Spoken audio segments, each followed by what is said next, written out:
Oke, kembali lagi di sesi 1 setelah selesai market hari ini. IHSG-nya menurun minus 0,2%.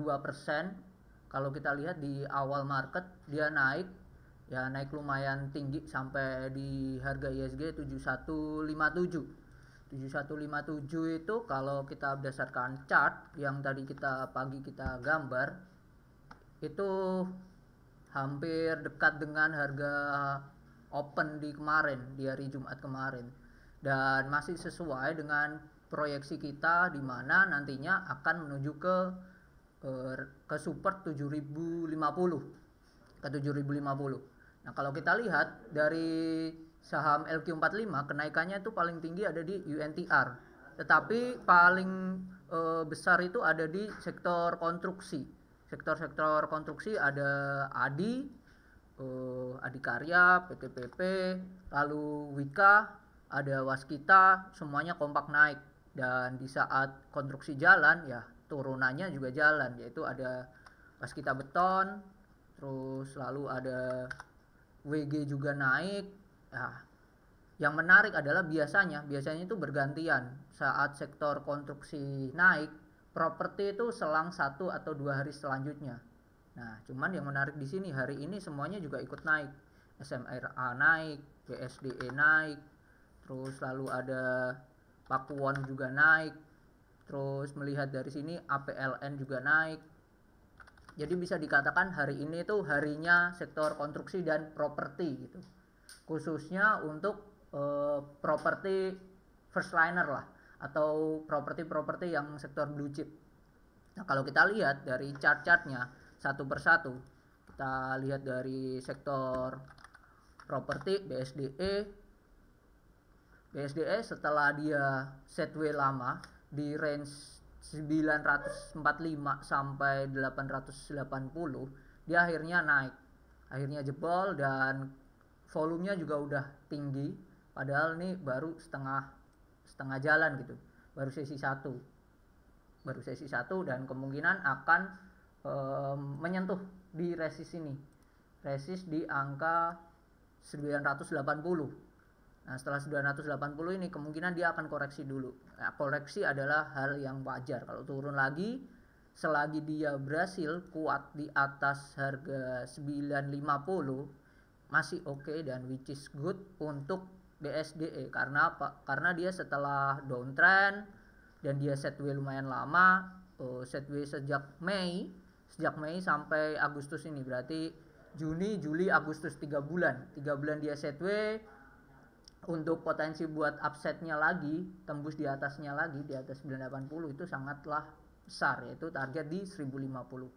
Dengan catatan tadi dia kuat bertahan di angka 950. Nah, itu mungkin baiknya seperti apa? Kalau melihat seperti ini, dengan BSD dekat dengan resisten 980, lebih baik ditunggu dulu, jangan memaksakan. Karena kalau teman-teman memaksakan, risk and reward-nya tuh nggak menarik. Secara risk and reward gak menarik, berarti bisa dikatakan nanti ya teman-teman nggak jauh beda dengan judi, nggak jauh beda dengan binomo gitu. Teman-teman udah tahu kalau untung cuma naik ya 1%, sedangkan kalau loss 2%, yang ngapain dikejar gitu. Nah, fungsinya kita tahu tentang technical analysis juga seperti ini. Ini untuk BSDE. Lanjut yang lainnya ada Pakuwon Jati, kode saham PWON. Ini pun sama, udah sentuh ke resistennya tadi di angka 500, dan so far ini 500 menjadi daerah pertemuan yang kuat lah. Ini 1, 2 di sini, ini ketiga, ini keempat, ini kelima, keenam, ini ketujuh. Nah, ini sangatlah berbahaya untuk dia potensi turun lagi gitu. Selagi dia kuat di atas 490, ya masih oke lah untuk Pakuwon, karena targetnya masih bisa kuat lagi ke 585 untuk si Pakuwon. Cuman kalau disuruh milih antara dua, Pakuwon atau BSD, saya lebih prefer ke BSD. Nah, kita lanjut ke properti yang lain, yaitu Ciputra Development, CTRA. Ini juga sama, sudah sentuh resist, ya lebih baik tunggu koreksi dulu, atau sekalian dia biar tembus dulu di atasnya. Support terdekat di 970.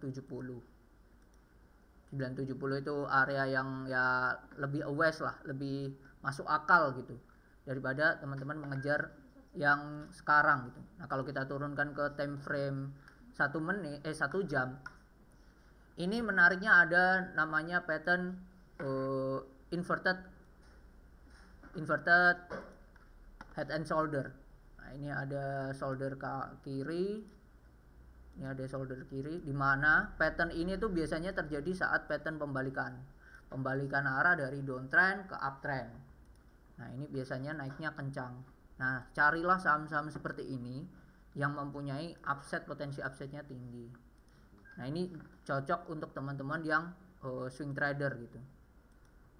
Nah, ini dia sudah breakout ternyata di tanggal 11 Agustus. Nah, potensi upside-nya itu sampai ke, sebentar, saya tarik dulu, sedalam cupnya ini, terus kita copy targetnya. Nah, di area resisten yang pernah dibikin, yaitu di angka 1080. Apakah akan ke sana? Ya, peluangnya besar, cuman kalau masuk hari ini lebih baik jangan dulu, lebih baik tunggu dulu dia tembus di atas 1000 atau dia turun dulu ke 970. Tujuannya apa ya? Tujuannya tadi mengukur risk and reward-nya. Masuklah saham-saham yang secara risk and reward menarik. Carilah minimal lah 1/2, reward-nya 2 lah tentunya, minimal. Itu CTRA, dan ada lagi APLN, Agung Podomoro Land. Kalau kita lihat juga sama, ini hampir mirip dengan yang tadi, yang pertama dengan BSDE. Dan ini ya sideways ini bahkan bisa dikatakan ini double bottom. Sama dengan inverted head and shoulder, ini salah satu pattern pembalikan arah dari downtrend ke uptrend. Nah, kalau melihat seperti ini, peluang nextnya terutama minggu inilah ya untuk sektor properti gimana. Sejauh ini potensinya kuat, melihat secara teknikal juga banyak saham-saham yang oke. Dan ini cup and double bottom dari APLN di sini. Target upside-nya adalah ke, target upside-nya itu ke 120, 130, 133, 135. Itu target upside-nya untuk si APLN, which is good dan sangat oke untuk APLN secara risk and reward. Nah, masuklah seperti saham-saham seperti ini. Cuman kendalanya adalah APLN ini sering beda daripada tadi CTRA, BSDE, dan Ciputra dan Pakuwon. Nah, saat APLN ini seringnya beda sendiri, dia agak lemot sendiri geraknya. Biasanya seringnya tuh APLN tuh geraknya itu malah bareng sama Demas, Pura Delta, Lestari. Nah, seringnya barengnya dengan ini. Nah, perlunya juga teman-teman memahami karakteristiknya. Tidak semua saham yang sektornya sejenis itu cara geraknya itu sama.